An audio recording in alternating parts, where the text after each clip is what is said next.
alert! Mental illness doesn't cause gun violence.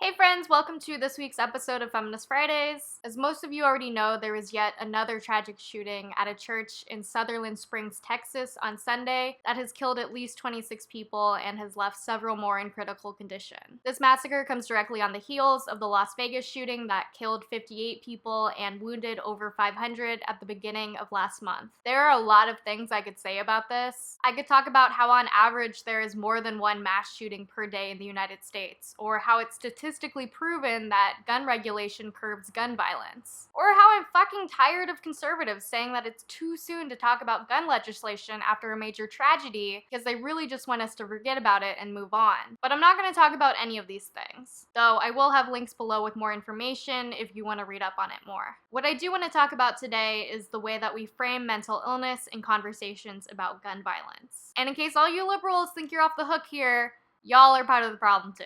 So for pretty much the entire time I've been alive and have been hearing about conversations about gun control and gun violence, mental illness has almost always been used as a scapegoat. And this is a huge talking point for Democrats who have been trying to reform gun laws for years. If you know anything about me, then you know that I am the biggest liberal SJW that there is, pretty much. That's just kind of who I am as a person. I vote Democrat, but I have a lot of problems with the Democratic Party. Like, so many problems. In response to the shooting, liberal comedian Chelsea Handler tweeted, "Mental health issues without guns are people with mental health issues. With guns, they become murderers." You know, I pride myself on not being a murderer, but apparently if I'm ever given a gun, the bloodlust is just gonna take control of me. But of course, this is not just a Democratic problem. I've seen conservatives argue these talking points as well. Actually, on Monday during a news conference, Trump said, "I think that mental health is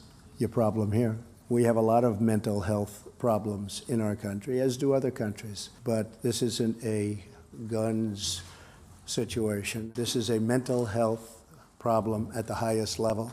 Gun control advocates were, of course, quick to point out the hypocrisy in Trump's statements, since he rolled back a regulation in February that would have made it harder for mentally ill people to purchase guns. However, despite the inconsistencies in Trump's words and actions, which is nothing new, I don't believe that blaming mass shootings on mental illness is helpful either. Because I'm gonna let you in on a little secret. Mental illness doesn't cause gun violence. In direct response to Trump's statements, the American Psychological Association criticized Trump for blaming the massacre on mental health and not on inadequate gun legislation. President of the APA, Antonio E. Puente, released a statement saying, "Calling this shooting a mental health problem distracts our nation's leaders from developing policies and legislation that would focus on preventing gun violence through a scientific public health approach." Because guess what? The majority of folks struggling with mental illness aren't actually violent. According to the U.S. Department of Health and Human Services, most people with mental illness are not violent, and only 3 to 5% of violent acts can be attributed to individuals living with a serious mental illness. In fact, people with severe mental illnesses are over 10 times more likely to be the victims of violent crime than the general population.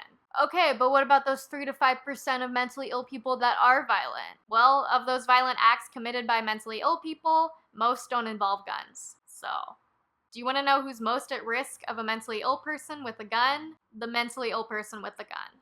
Studies suggest that suicide attempts using guns are fatal in the vast majority of cases, while attempts using cuts or poisoning are only fatal 6 to 7% of the time. There's a lot to unpack in the conversations surrounding guns and suicide and personal autonomy, but this video does not have the scope or the time to do that, so we're just not gonna do that. There's also a whole conversation to be had about how mentally ill people are more at risk of police brutality and gun violence by police officers. Based on over 40 years of comprehensive data analysis on police shootings, the Treatment Advocacy Center concluded at least half of the people shot and killed by police each year in this country have mental health problems. There's also a really interesting statistic I found from the National Center for Biotechnology Information. I get that statistics are probably not that interesting if you're not a fucking nerd, but I think they're interesting. Gun laws that discriminate based on mental health status may deter people from seeking treatment for fear of losing the right to possess firearms, and may reinforce stereotypes of persons with mental illnesses as dangerous. So basically, being mentally ill doesn't mean you're any more likely to commit acts of violence, and actually greatly increases the risk that you will become a victim of violence. And gun control legislation that's written based on the myth that being mentally ill makes you more dangerous actually prevents mentally ill people from seeking treatment based on that stigma. It is good to know that there are better indicators of whether or not a person will commit acts of gun violence in the future. The greatest risk factors are having a history of domestic violence or violent misdemeanor crimes. So basically, common sense. If a person is violent in the past, then there is a likelihood that they will be violent in the future. Not always, but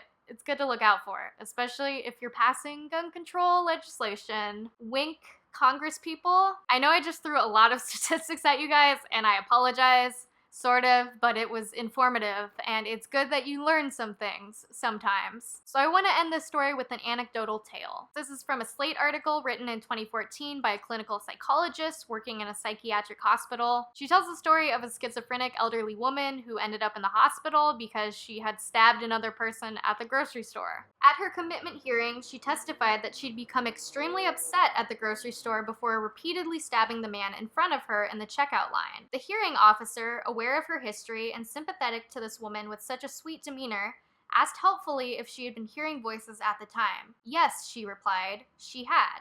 And what were the voices telling you? The officer inquired supportively. She explained that the voices were telling her not to hurt the man, but he had gotten in the express checkout lane with more than 10 items, and that made her so mad that she couldn't stop herself. In addition to being a valuable cautionary tale about grocery etiquette, the story illustrates an important truth about violence and mental health. Violence is not a product of mental illness. Violence is a product of anger. When we cannot modulate anger, it will control our behavior. Anyway, if you enjoyed this video, please give it a like and subscribe to this channel and click the notification bell for more videos like this one. Also, if you'd like to help support my work, then please consider donating to my Patreon page, which will be linked below. It's got a lot of cool perks, such as secret videos, a newsletter, and even a feminist book club, so definitely check it out.